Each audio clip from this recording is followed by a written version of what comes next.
We're going to queer up politics. North Carolina governor vetoes 3 bills that target transgender youth. North Carolina Democratic Governor Roy Cooper on Wednesday vetoed a trio of bills aimed at LGBTQ+ youth that would ban gender-affirming health care for minors, restrict transgender participation in school sports, and limit classroom introduction about gender identity and sexuality. While LGBTQ+ rights advocates say Cooper's attempt to block the bills demonstrates his support amid what they view as unrelenting attacks from the General Assembly, his veto stamp carries little weight now that the Republicans hold narrow veto-proof majorities in both chambers. His vetoes are not expected to survive override attempts.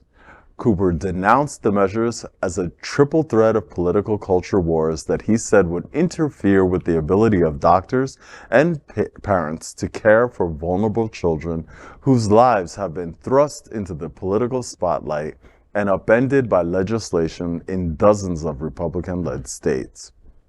One of the 3 vetoed bills would bar North Carolina medical professionals from providing hormone therapy, puberty-blocking drugs, and surgical gender transition procedures to anyone under 18, with limited medical exceptions.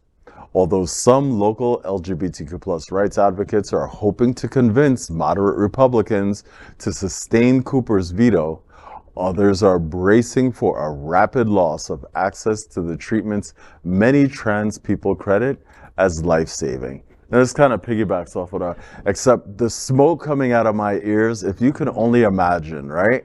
That this is horrific.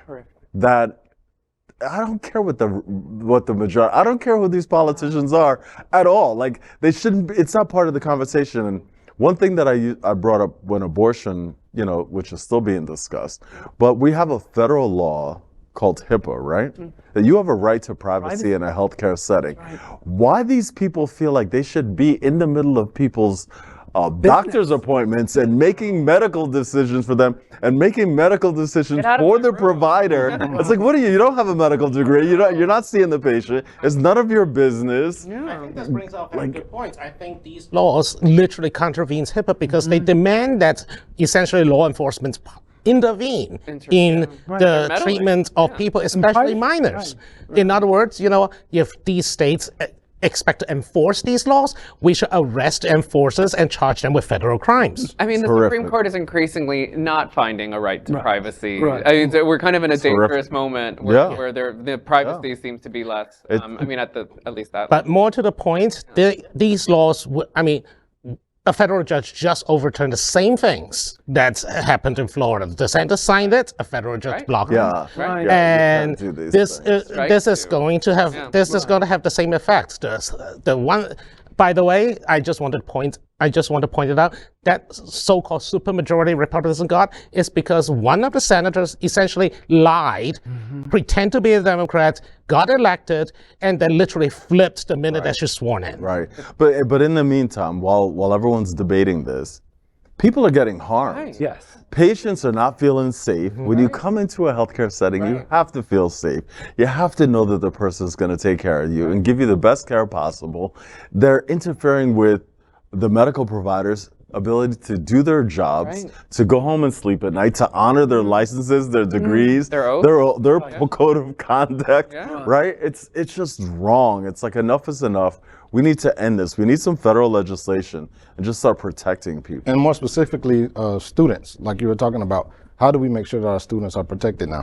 What do we do for the youth? We've had our own challenges coming up, but what do we do to help the next generation now? Well, they're at least, they're vocal, they're active, and they are taking part.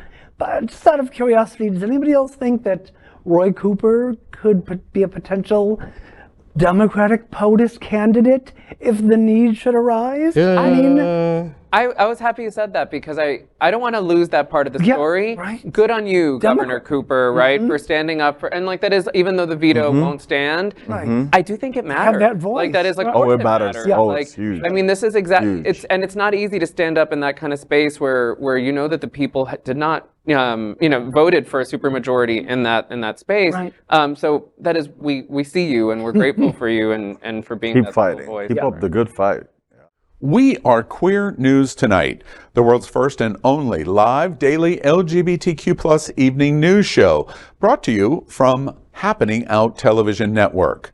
We operate in the same model of PBS and NPR, but for the LGBTQ plus community. We educate, inform, and entertain by supporting the 10 pillars of our LGBTQ plus community, with more than 100,000 a week watching us on Roku, Apple Television, and other channels. To keep the story going, we accept donations with 100% transparency. Stay updated and live authentically with Queer News Tonight.